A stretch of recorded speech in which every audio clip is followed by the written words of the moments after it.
एक बार फिर से आप सब लोगों का स्वागत है परमेश्वर के नाम से। और कृपया करके जो समय से आए हैं और समय से पहले आए हैं उनके लिए जोरदार तालियां बजाएंगे। हम लोग परमेश्वर जिंदा परमेश्वर के लोग हैं, और जो जिंदा परमेश्वर के लोग हैं उन्हें कोई भी ताकत समय से पहुंचने से नहीं रोक सकती। बताइए कोई है ऐसा?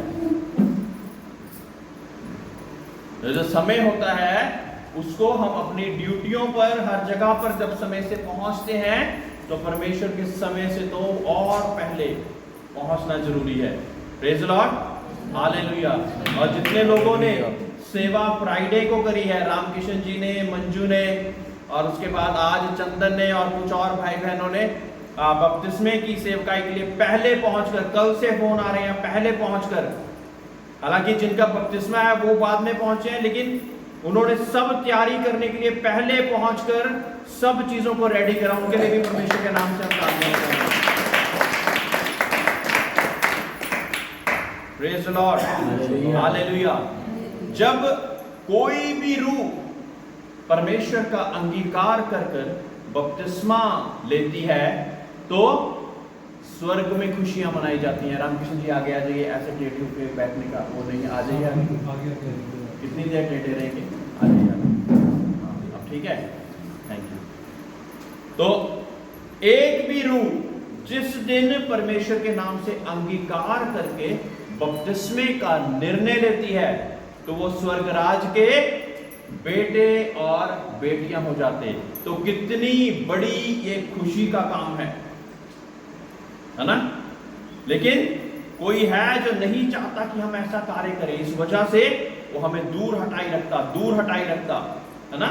और अंगीकार के बाद बपतिस्मे के बाद पवित्र आत्मा के लिए भूखे और प्यासे रहना है। ये समुंदर है, जितना सीख लेंगे उतना ही और परमेश्वर का ज्ञान है ना। बहुत ही सरल भाषा में सिखाने की कोशिश मैं करता रहता ताकि आपको हर एक चीज आपके हृदय में, आपके मन में बैठे। आज का वचन जो कि हम सीखने जा रहे हैं, ये सारे कार्यों को करते हुए जब हम अंगीकार करते, बपतिस्मा लेते और पवित्र आत्मा को पाते तो क्या करते हैं? हम अपने परमेश्वर के साथ अपने रिश्ते को मजबूत करते हैं। Praise the Lord, hallelujah. अपने रिश्ते को मजबूत करते हैं। जितने लोगों ने बपतिस्मा अभी नहीं भी लिया वो भी अगर आज निर्णय ले लेते हैं इस वचन के बाद तो आपका स्वागत है। हालेलुया। ठीक है, तो आप लोगों का भी स्वागत है। रिश्ता, परमेश्वर के साथ हमारा रिश्ता। Praise the Lord, hallelujah, hallelujah. माँ बाप के साथ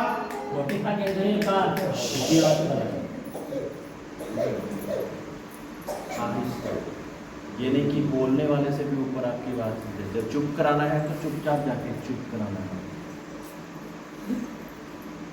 नियम के अनुसार हर चीज को करना है। इतनी जोर से चिल्लाना शुरू कर देंगे सभी लोग आप ही की तरफ देखना शुरू कर देंगे, सारा ध्यान भटक जाएगा उनका। Praise the Lord. रिश्ता, परमेश्वर के साथ रिश्ता मजबूत कौन कौन करना चाहता है? सभी लोग परमेश्वर के साथ रिश्ता मजबूत करना चाहते हैं। मेरे प्रियो, जब हमने रिश्ता मजबूत करना है, अगर हम उदाहरण के तौर पे, दुनिया के तौर पे एक उदाहरण लें कि जब हमने अपने माँ बाप के साथ एक रिश्ता मजबूत करना है तो क्या क्या करना पड़ेगा? क्या करना पड़ेगा? एक बच्चे ने अगर एक अपने माँ बाप के साथ एक रिश्ता मजबूत करना है तो क्या करना पड़ेगा? सबसे पहले सुनना पड़ेगा। माँ बाप की, मनोज भाई ने बताया, उसकी आवाज को सुनना पड़ेगा माँ बाप की। हाँ, और कोई बताना चाहता है? अगर माँ बाप, एक सरल, एक नॉर्मल सवाल है, एक माँ बाप के साथ रिश्ता मजबूत करना है तो क्या करना पड़ेगा? क्योंकि जब हमारा रिश्ता माँ बाप के साथ मजबूत होता तो हम जायदाद के अधिकारी बन जाते हैं। अब तो बोल दो, जिसका रिश्ता माँ बाप के साथ मंजूर नहीं, उसको अपनी जायदाद से बेदखल कर दिया जाता है। मैं कल एक अंकल के पास गया, शटरिंग वाले थे वो, तो मैंने कहा आपका बेटा यहाँ पे बैठा करता था, कहता उसको मैंने बेदखल कर दिया। यानी कि अब उसका मेरी बातों से, और खास करके जिसकी सबको लालच रहता है कि मेरी जायदाद से बेदखल है, उसका कोई लेना देना नहीं है। तो माँ बाप के साथ जब हमने रिश्ता कायम करना है तो सबसे पहला काम क्या करना है, उनके साथ समय व्यतीत करना पड़ेगा। मनोज भाई ने बोला कि सुनना पड़ेगा, उसका सुनना पड़ेगा, उसकी आवाज को, उसकी बातों को सुनना पड़ेगा। बिना समय बिताए हम रिश्ता मजबूत नहीं कर सकते। जिन पति पत्नियों का रिश्ता मजबूत है वो एक दूसरे के साथ समय बिताते हैं। एक समय होता है कि पूरे दिन में अपने कारोबार करने के बाद कभी चाय पे, कभी खाने पे, या किसी भी बहाने अपने परिवार के साथ बैठते हैं और बातचीत करते हैं, और कुछ उनकी सुनते हैं, कुछ अपनी कहते हैं। ठीक है, तो रिश्ते में एक समय जरूरी है, सुनना जरूरी है, वार्तालाप जरूरी है। वार्तालाप बोले तो वार्तालाप में एक साइड से ही इंसान नहीं बोलता रहता। कई बार हम ऐसा करते हैं, अपनी विनतियां परमेश्वर के आगे रखते रहते हैं, लेकिन उससे सुनते ही नहीं कुछ। तो वार्तालाप में दोनों साइड से सुनना भी और बोलना भी, दोनों साइड से जरूरी है। परमेश्वर का वचन कहता है कि सुनना परमेश्वर के वचन से, आपका विश्वास बढ़ेगा सुनने से, वचन में लिखा है, और सुनना प्रभु के वचन से। बोलिए, सुनना प्रभु के वचन से है। सुनना प्रभु के वचन से। तो समय देना जरूरी है। कुछ लोग 5 मिनट की प्रार्थना करते हैं तो उनका परमेश्वर के साथ रिश्ता कैसा होगा? कैसा होगा? हल्का रिश्ता। मजबूत रिश्ते के लिए अब जब मैं समय बिताता हूं और सुनता हूं और वार्तालाप करता हूं तो क्या पता लगता है? मुझे अपने बाप के बारे में पता लगता है, उसका क्या स्वभाव है, क्या पता लगेगा कि स्वभाव कैसा है, कौन सी चीज उसको अच्छी लगती है, कौन सी बुरी लगती है। समझ रहे हैं? ये सारी चीजें मैं बाइबल के बीच में से आपको बता रहा हूं। अगर हम परमेश्वर के साथ समय व्यतीत करते ही नहीं तो हमें उसके स्वभाव का नहीं पता, कौन सी चीज उसको अच्छी लगती है, कौन सी चीज उसको बुरी लगती है। हम दुआएं, प्रार्थनाएं परमेश्वर के सामने रखते, लेकिन परमेश्वर से सुनने का सबसे सरल तरीका क्या है? इस बात को, इस बाइबल को खोलो और पढ़ना शुरू करो। परमेश्वर आपके साथ बातचीत करेगा। इसको किताब की तरह नहीं, लेकिन इसको परमेश्वर के वचन की तरह जब हम पढ़कर बढ़ना शुरू करेंगे तो क्या होगा?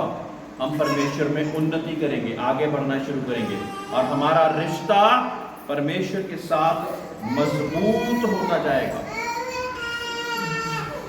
जिसके साथ मेरा रिश्ता मजबूत नहीं, उससे मैं कुछ भी नहीं मांग सकता मेरे प्रियो।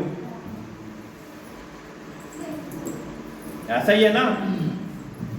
अगर दुनिया में हमारा माँ बाप है या कोई सगे संबंधी है, उसके साथ मैंने कुछ समय बिताया होगा, उसकी दुख मुसीबत में उसकी मदद और सहायता करी होगी, उसके साथ बैठा होऊंगा, कहीं ना कहीं उसके भी परेशानी में मैंने भी उसकी मदद और सहायता करी होगी, तब ही तो मैं मुसीबत के समय पे उससे भी मांगने का अधिकारी हूं। अगर मैं अपने आप के लिए ही हमेशा मांगता रहूं और उसकी कभी सहायता ना करें तो क्या वो देगा? हाँ? नहीं देगा।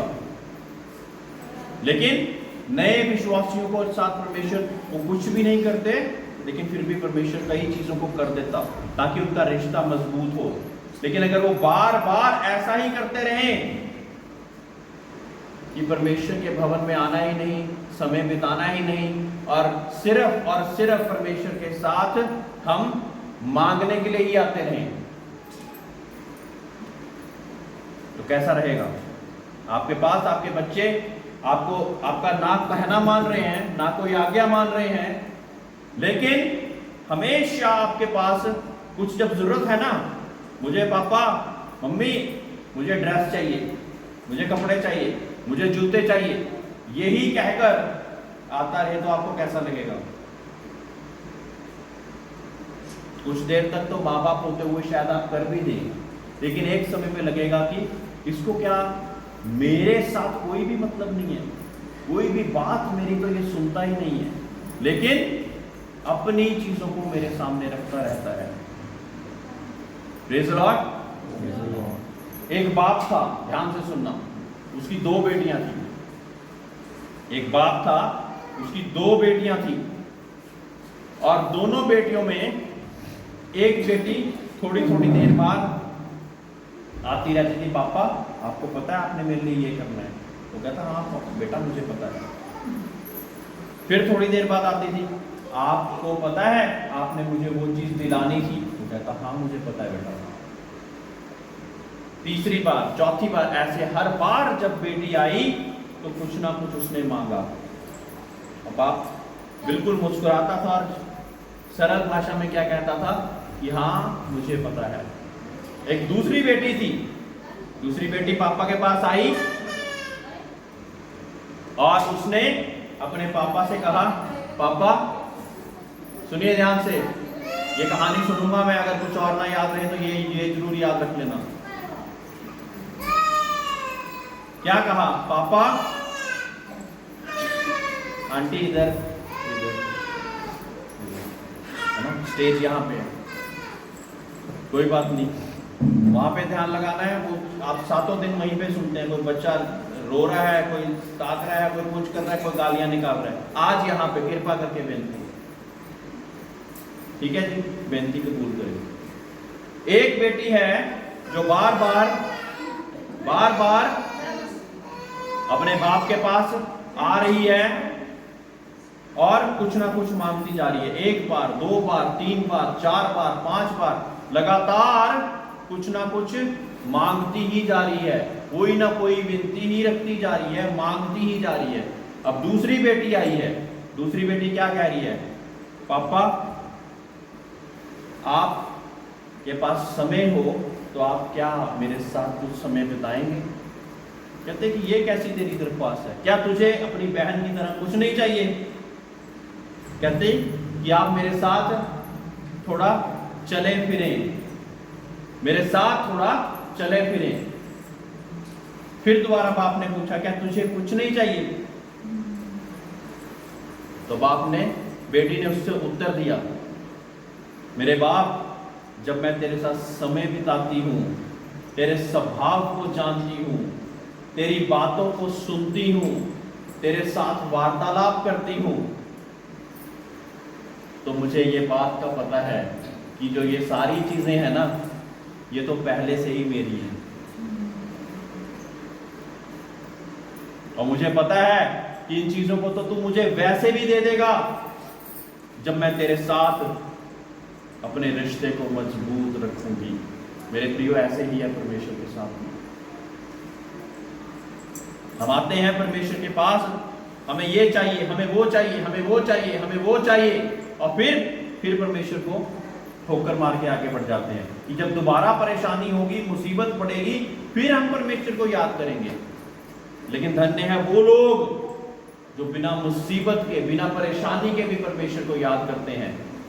हाँ, क्या बोलते हैं रामकृष्ण भैया जी कि सुख में सिमरन, दुख में सिमरन सब करे, सुख में ना सुख पूछे, में करे ना कोई। जो सुख में भी सिमरन करे तो दुख काहे का होए। समझ रहे हैं मैं क्या बताना चाह रहा हूं? परमेश्वर के पास देखो ऊपर एक बार। उसके वचनों को पकड़ने के लिए आना है, क्योंकि वचनों के द्वारा स्वतंत्रता मिलेगी। किस चीज की स्वतंत्रता? तुम सत्य को जानोगे तो सत्य तुम्हें, इन वचनों का गहराई समझ रहे हो? ये जो वचन बोले जा रहे हैं, परमेश्वर के जो सच के वचन बोले जा रहे हैं, इन्हीं वचनों के द्वारा जब आप फिर घुटनों टेक के अपने घर पे प्रार्थनाएं करोगे कि परमेश्वर तेरे वचन में ये चीज लिखी हुई है, मेरी बातों को सुन, मेरी विनतियों को सुन, तो क्या होगा? तब्दीली आ जाएगी। आपकी बीमारियां आपको छोड़ के भाग जाएंगी, हर एक दुष्ट के बंधन खुलते जाएंगे। किस कारण?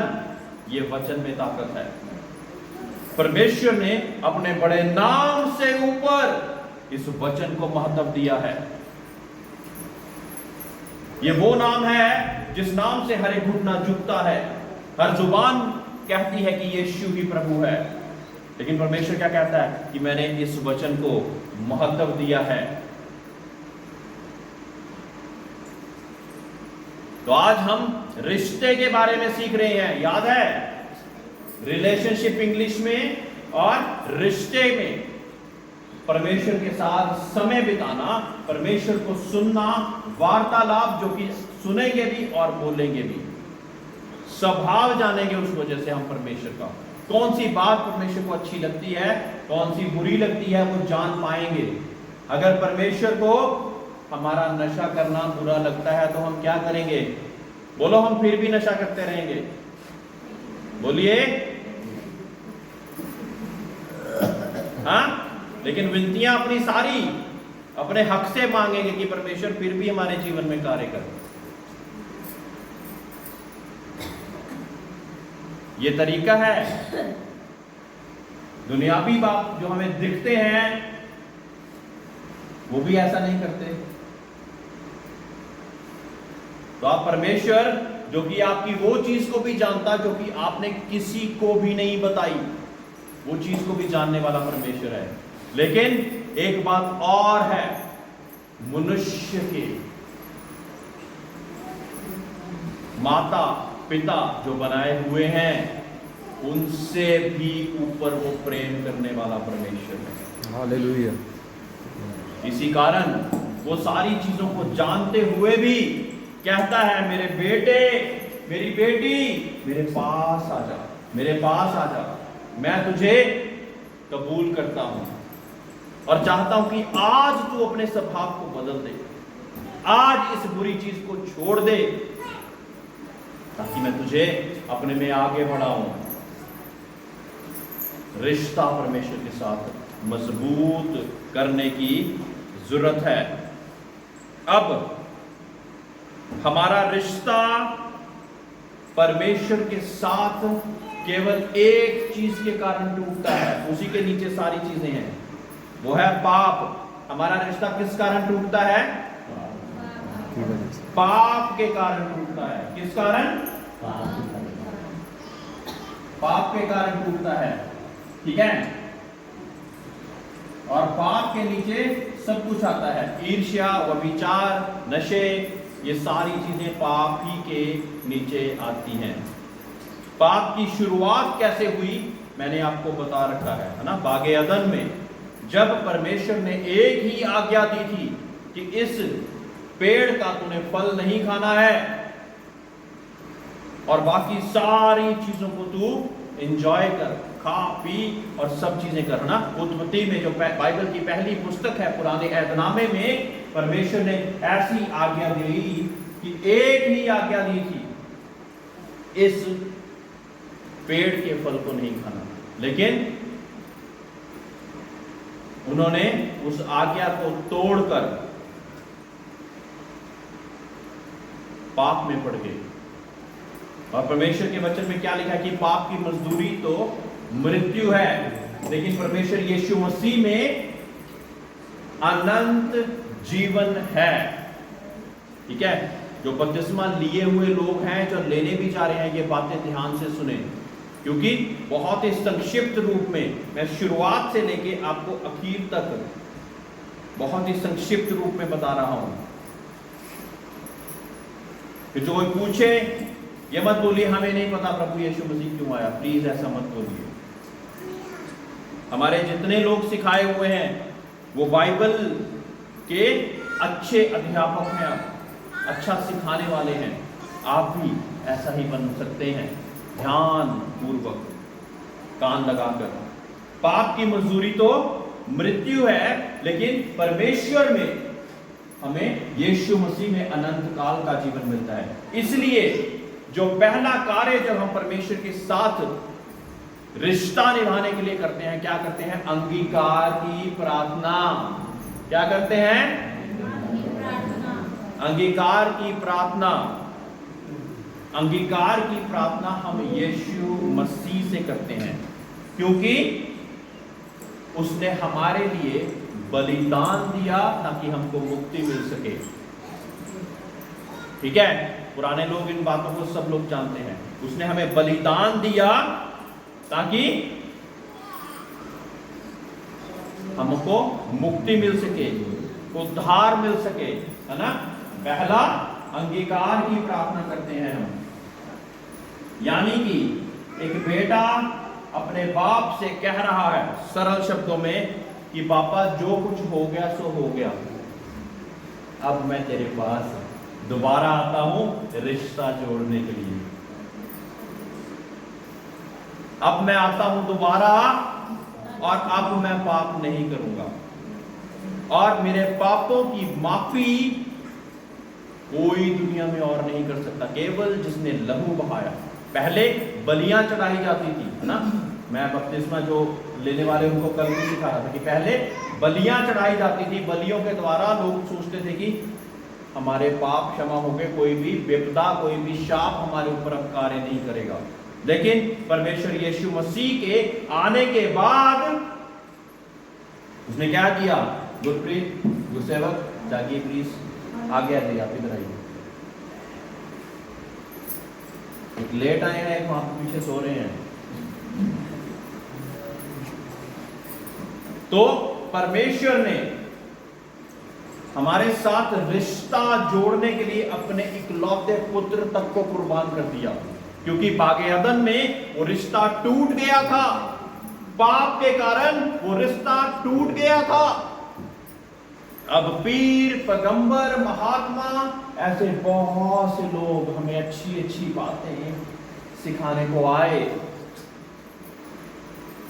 बुरी चीजें बुरी हैं ये बताने को आए, लेकिन बलिदान कोई भी नहीं दे पाया। मुक्ति तो बलिदान के द्वारा ही होनी थी, लहू के बलिदान के द्वारा। बिना लहू के छुटकारा नहीं, बिना लहू के छुटकारा नहीं। लहू के द्वारा ही हमें छुटकारा मिल सकता है।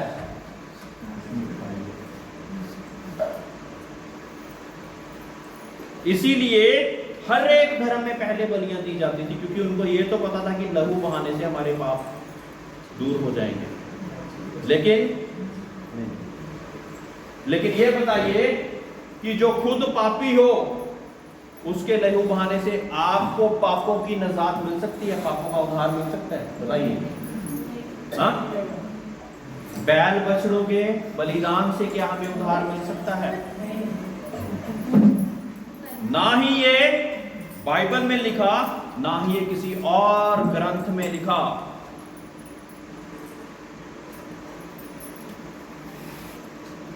वेदों में, वेद, मैं बाइबल को यहां पे रखा है, वेदों के बीच में से पढ़ रहा हूं। वेदों में चांडोक्य उपनिषद में लिखा है कि बलि दोष रहित होनी चाहिए, दोष रहित, उसके अंदर कोई पाप नहीं पाया जाना चाहिए।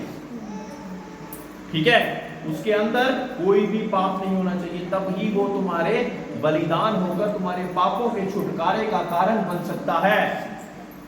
तब ही वो तुम्हारे पापों के छुटकारे का कारण बन सकता है। बलि के बकरे के चारों पायों में कीलें ठोकी जानी चाहिए। यह भी लिखा है सातपथ ब्राह्मण और बृहद अरण्यज्ञ उपनिषद में। जिन लोगों ने अपनी गीता, महाभारत और वेदों को पढ़ा है वो मेरी बातों को बहुत अच्छी रीति से समझ जाएंगे, और वो वहां पे जब टटोल के देखेंगे कि ये तो वहीं पे ये सारी चीजें लिखी गई हैं, लेकिन इसको किसने पूरा करा? कोई नहीं, केवल प्रभु यीशु मसीह। उसको सोमरस पिलाना चाहिए। सोमरस, जब पसली में भाला खोपा गया था, उसने बोला मैं प्यासा हूं, तो उसको सोमरस पिलाया गया। सोमरस से पता क्या होता है? प्यास और ज्यादा बढ़ जाती है, वो तो और तड़प जाता है।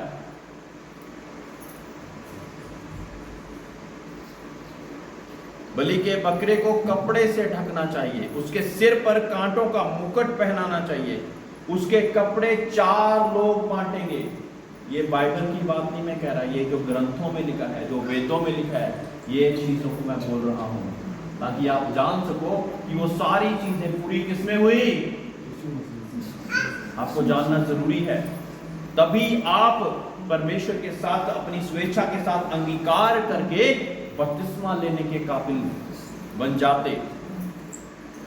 उसकी एक भी हड्डी टूटेगी नहीं। लहू तो सारा बहा दिया था प्रभु यीशु मसीह का, लेकिन एक भी हड्डी नहीं तोड़ी। 39 कोड़े बरछाए गए, लेकिन एक भी हड्डी नहीं तोड़ी। ये सारी चीजें हमारे ग्रंथों में, सारी चीजों में लिखा गया। उसके दिल को चीरना चाहिए। मैं बताया ना, यहाँ पे पसली में भाला खोपा और पानी और लहू जितना भी बचा था वो भी निकल कर बाहर आ गया। सब लोगों को उसके लहू मांस को पीना रखाना चाहिए। बलि का बकरा जिंदा होना चाहिए। मरे हुए की नहीं बलि चढ़ाई जाती है। जो बलियां चढ़ाते हैं ना पुराने लोग, अभी भी भारतवर्ष में कहीं कहीं जहां पे बलियां चढ़ाई जा रही हैं, और वहां पे उनको पता है कि मरी हुई चीज की हम बलि नहीं चढ़ा सकते। लेकिन उसके आगे क्या है कि बैलों और बछड़ों के द्वारा, उनकी बलियों के द्वारा जिंदा परमेश्वर क्या कहता है कि इनसे मैं प्रसन्न नहीं होता, इनसे मैं प्रसन्न नहीं होता। एक निष्कलंक मेमना होना चाहिए जिसने कभी कोई पाप ना किया हो। उसी के बलिदान से मेरी और आपकी मुक्ति हो सकती है। पाप जो आ गया था, जो हमारे पूर्वज आदम और हवा, उसकी ही सारी संतानें अलग अलग जगहों में फैली, और उसके छुटकारे के लिए ये बलिदान देना पड़ा। एक व्यक्ति के कारण पूरे संसार में पाप फैल गया, लेकिन फिर प्रभु यीशु मसीह एक ही के कारण हमारे उद्धार का कारण भी हो गया, हमारी मुक्ति का कारण भी हो गया। Praise the Lord, hallelujah, hallelujah. एक ही के कारण हमारे मुक्ति का भी कारण हो गया। सब लोग मोक्ष की प्राप्ति, उद्धार की प्राप्ति के लिए अलग अलग मार्गों को ढूंढते जा रहे हैं, लेकिन परमेश्वर ने क्या कहा? मैं ही मार्ग, सत्य और जीवन, मैं ही हूं।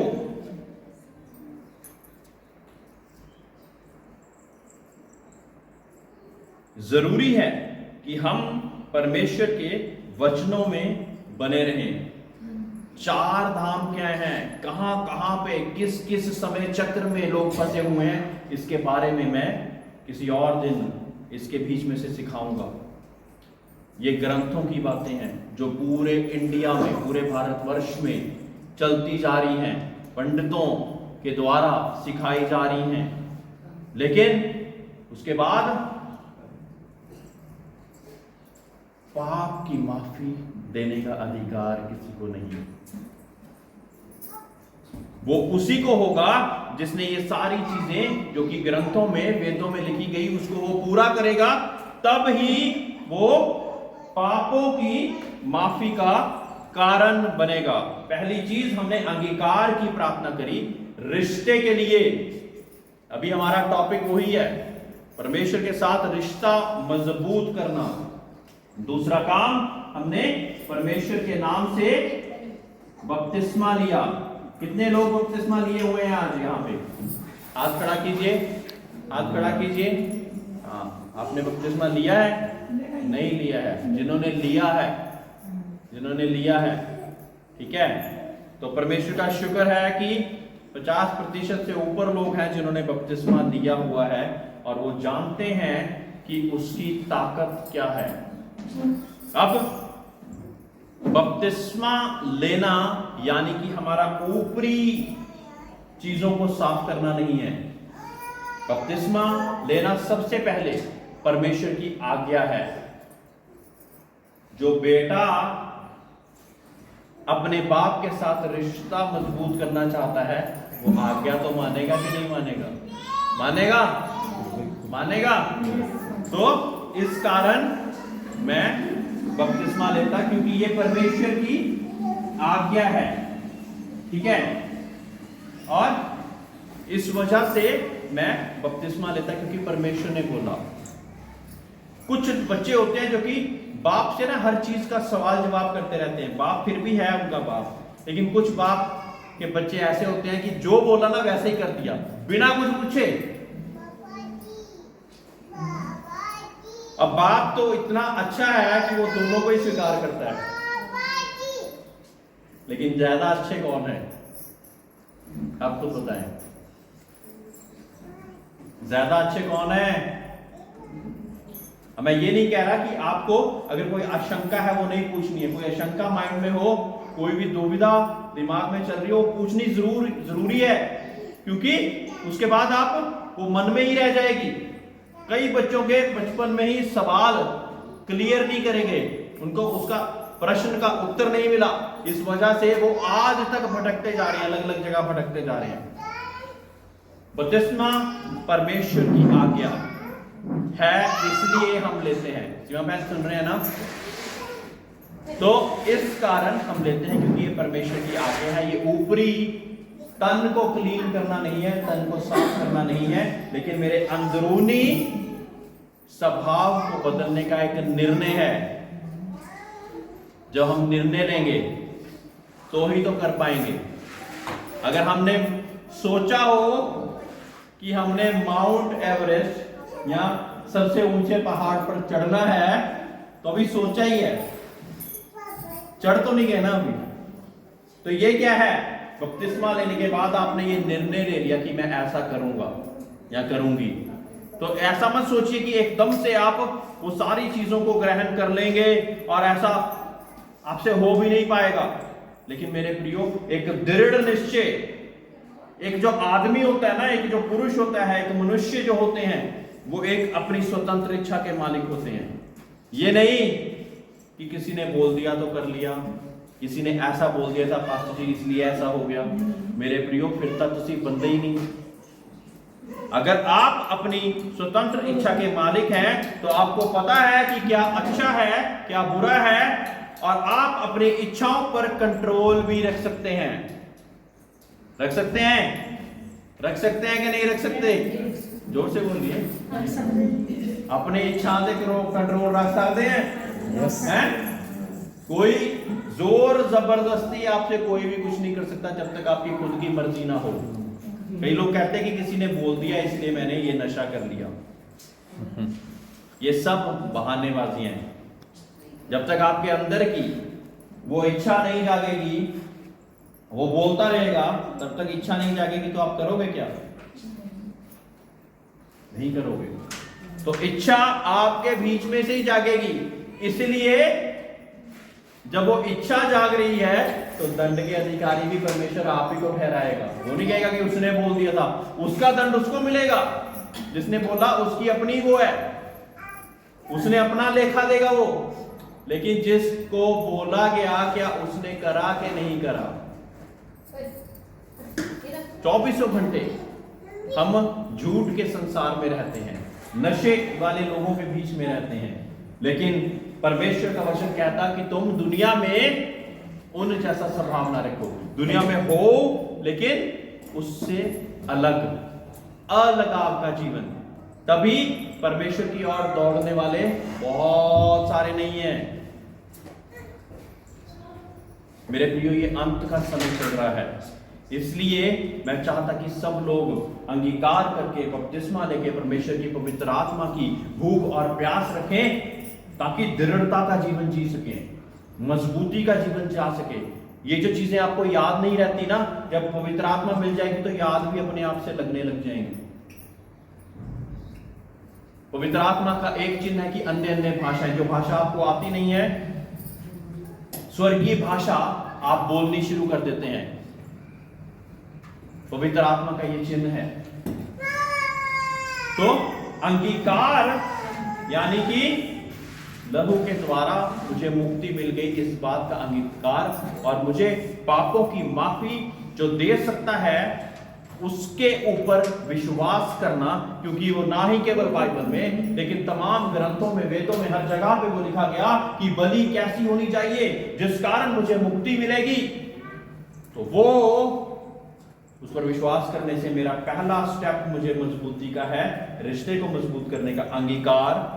दूसरा है हमने बपतिस्मा लेना, परमेश्वर के साथ हम बपतिस्मा लेकर अपने बाप के साथ, स्वर्गीय बाप के साथ वो रिश्ते को हम मजबूत कर रहे हैं, है ना, उस रिश्ते को मजबूत कर रहे हैं, ताकि जब कोई पंजाबी च कहता 19 की हो जाए तो वो साडा हाथ ता फड़ ले, ऐदा नहीं फड़ना उन्हें, पहले ही कह रहे हैं सावधान। जब आप उसकी आज्ञा को मान ही नहीं रहे, तो कैसे उसके सामने अपनी विनतियां रख नहीं सकते हो आप?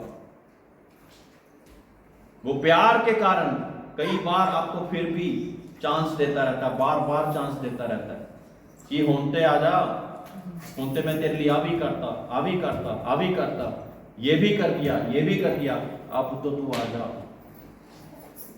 लेकिन अगर फिर भी ना आए तो कौन है फिर? हम समझदार हैं? कौन है फिर? हैं?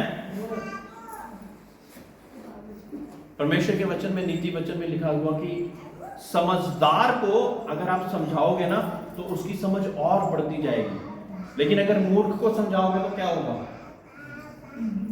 वो तो अपने आप में समझदार है, उसको समझाने से क्या होगा? हाँ, उसके सामने आप मूर्ख लगने लग जाओगे कि ये बार बार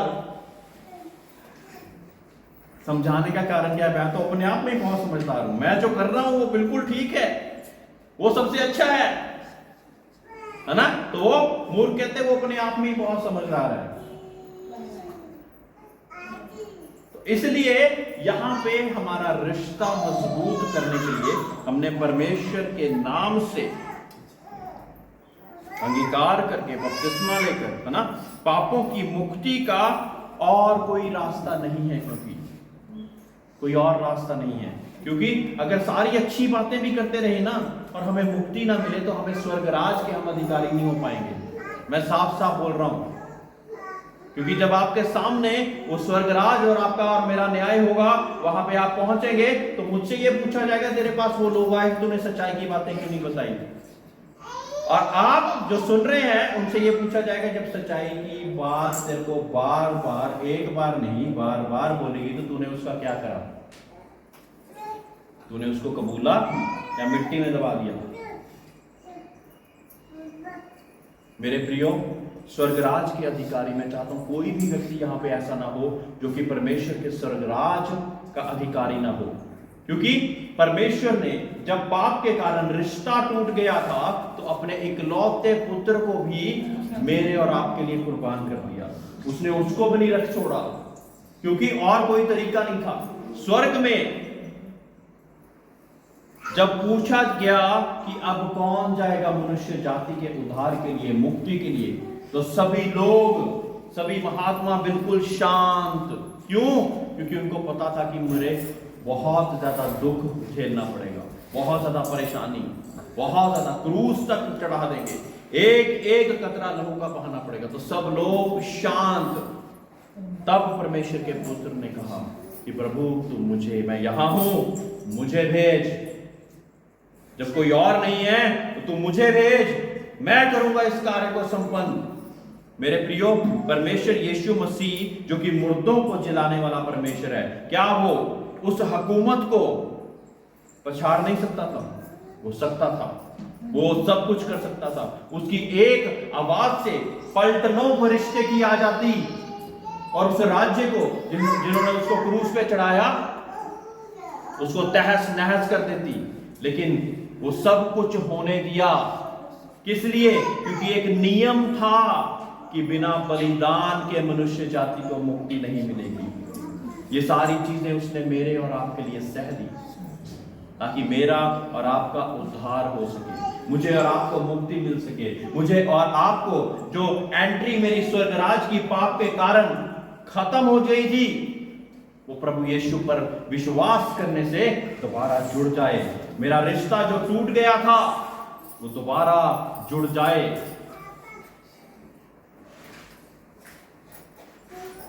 जब प्रभु यीशु मसीह की मृत्यु हुई तो एक बड़े मंदिर का पर्दा फट गया। किस कारण? वो पर्दा इस चीज को दिखाता कि रिश्ता परमेश्वर के सामने और मेरे सामने एक बहुत बड़ा पर्दा था, और उस कारण केवल और केवल महायाजक ही प्रार्थना कर सकता था, वो ही बलियां चढ़ाता था सबके लिए और सबके पापों की माफी वो ही देता था। लेकिन आज जब पर्दा फट गया तो आपको जब अंगीकार की प्रार्थना करी जाती और आप बपतिस्मा लेते तो आप भी अपने घरों पे प्रार्थना कर सकते हो, आपकी प्रार्थनाएं भी सुनी जाएंगी, परमेश्वर आपकी प्रार्थनाओं को भी सुनेगा। क्योंकि जो रिश्ता पाप के कारण टूट गया था वो अंगीकार के साथ, बपतिस्मे के साथ, परमेश्वर के साथ दोबारा जुड़ गया। अब बाप मुझे बेटे की तरह देखता, मेरे पापों के कारण नहीं देखता। वो कहता कि इसके लिए भी यीशु ने लहू बहाया। विश्वास नहीं करेंगे तो कोई सारी चीजें, उसकी कुर्बानी आपके लिए जाया, उसकी कुर्बानी को जाया ना जाने दीजिए। हर एक व्यक्ति, आज बहुत कीमती वचन है, परमेश्वर ने ये कीमती वचन मुझे पूरे हफ्ते में सिखाकर आपके सामने खड़ा करा कि ये बहुत कीमती वचन है जो कि मेरे बच्चों को तू दे दे। रिश्ता, रिलेशनशिप परमेश्वर के साथ मजबूत होने के लिए ये सारी चीजों को हमने किया है ना। हम चाहते हैं परमेश्वर के साथ हमारा रिश्ता मजबूत हो, उसकी कुर्बानी को जाया ना जाने दें। मेरे प्रियो, अगर उसने पाप के लिए अपने लहू तक को बहा किया, जब आपको कुछ बुरा काम करने के लिए चाहत हो ना, तो याद कीजिए उस कुर्बानी की कि उसने मेरे लिए इतना कुछ कर दिया। क्या मैं इस छोटी सी चीज को उसके लिए नहीं छोड़ सकता? क्या इस नशे को मैं उसके लिए नहीं छोड़ सकता? उसने तो मेरे लिए सब कुछ दे दिया। हम ऋणी हैं उसके, सब कुछ चुका दिया। जितने लहू के कतरे चाहिए थे कहता मैं बहा दूंगा मेरे और आपके लिए। जितना भी, किसी कारण जितना भी पापी हो, परमेश्वर उसको बचाने के योग्य है। हमारे से क्या चाहिए? विश्वास। परमेश्वर ने जगत से ऐसा प्रेम रखा कि अपना इकलौता पुत्र दे दिया ताकि जो कोई उस पर विश्वास लाए वो नाश ना हो परंतु अनंत जीवन पाए। पूरी दुनिया में सबसे ज्यादा बोलने वाली आयत ये है, उसने जगत से ऐसा प्रेम रखा है। ये नहीं कि मुसलमान से, सिखों से, हिंदुओं से, ईसाइयों से नहीं बोला, जगत। मेरे प्रियो, उसको, वो जगत को जगत की तरह ही देखता है। ये सारी चीजें, धर्म, दीवारें दुनिया ने और दुनिया के लोगों ने बनाई। परमेश्वर का कहता है कि मार्ग, सत्य और जीवन मैं ही हूं, बिना मेरे द्वारा कोई पिता के पास नहीं पहुंच सकता। हमारी तरफ से वो विश्वास का रास्ता हमने खुद अपना तय करना है, क्योंकि हम खुद स्वतंत्र इच्छा के मालिक हैं। हमारा रास्ता कोई और तय नहीं करेगा, है ना। इसलिए मैं बहुत सी मर्तबा क्या कहता, एक घर में 10 लोग होते हैं, एक ही लोग आया होता है, तो मेरे लिए भी दुआ करा के आ जाइए। आप खुद बताइए, क्या ये रास्ता सही है? तरीका सही है ये? हाँ, जब जवाब स्वर्गराज के सामने आप खड़े होगे ना, तो आपका आपसे माना जाएगा। ये नहीं कहेंगे कि हाँ भाई उस बंदे ने क्या करा, आपका जवाब आप ही से मांगा जाएगा, किसी और से नहीं मांगा जाएगा। तो जितना विश्वास जो आ रहे हैं उसका होना जरूरी है, उतना ही उसका भी है। ये वो वाली बात नहीं कि सब्जी लेने जा रहे हो मेरे लिए टमाटर भी लेते आना। मेरे प्रियो, ये उद्धार और मुक्ति की बात है। वचन नहीं सुनेंगे कुछ नहीं होगा, है ना। कई लोगों को मैं बोल देता ना, उनको बुरा भी लगता होगा, पास्टर जी उसके लिए प्रार्थना कर दीजिए। मैंने बोला उसको कॉल करने के लिए तो बोलो, उनको बोलो हमसे बातचीत करें, ताकि 2 शब्द मैं उसके कान में वचन के द्वारा डाल सकूं और उसका विश्वास बढ़े। चंगाई, छुटकारा, ये सारी चीजें वचन ही के द्वारा आनी है। परमेश्वर अपने दास की ऐसी प्रार्थनाओं को भी सुनता। मैं नहीं कहता कि परमेश्वर की क्षमता कम है, अगर मैं ऐसे भी कह दूं तो तब भी हो जाएगा, लेकिन तब फिर भी अगर वो ठीक होकर, सोचिए एक मैं बात उदाहरण देता हूं। एक बंदा शराब पीते पीते बहुत बीमार पड़ गया।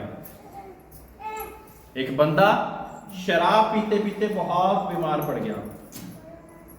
अब उसके घर वाले लोग ही मेरे पास आए, बंदा अभी भी नहीं आया, और कहते कि उसके लिए प्रार्थना कीजिए वो ठीक हो जाए। अब प्रार्थना करी, वो ठीक हो गया और फिर शराब में चालू है। अब बताइए कि मुझे प्रार्थना करनी चाहिए थी कि नहीं करनी चाहिए थी? खुद बताइए, है ना। समझ रहे हो? क्योंकि परमेश्वर ने अपने दास को ये अधिकार तो दे रखा है कि इन चीजों को आपके जीवन से हटा सके, लेकिन उससे भी बड़ा कार्य जो मेरी जिम्मेवारी है कि परमेश्वर के मार्ग में आपको चलाना, परमेश्वर की नजदीकी में, परमेश्वर की करीबी में बढ़ाना, उसके साथ आपका रिश्ता भी उतना ही मजबूत करना जितना मेरा है। हाँ, आपका रिश्ता मजबूत ना हो और स्वर्गराज में आप सही, आप प्रार्थना के कारण शरीर में तो चंगाई पागे, लेकिन वहां पे आपको नरक में धकेल दिया जाए तो मेरा काम पूरा नहीं हुआ मेरे प्रियो। इसलिए दिन रात आप लोगों के लिए मैं प्रार्थना करता कि वचन में आप लोग आए, प्रार्थनाओं में आए, वचन सुनोगे। परमेश्वर के वचन में लिखा, विश्वास सुनने से, और सुनना परमेश्वर के वचन के द्वारा, उसी के द्वारा बनता है। ठीक है जी, सभी लोग खड़े हो जाएंगे।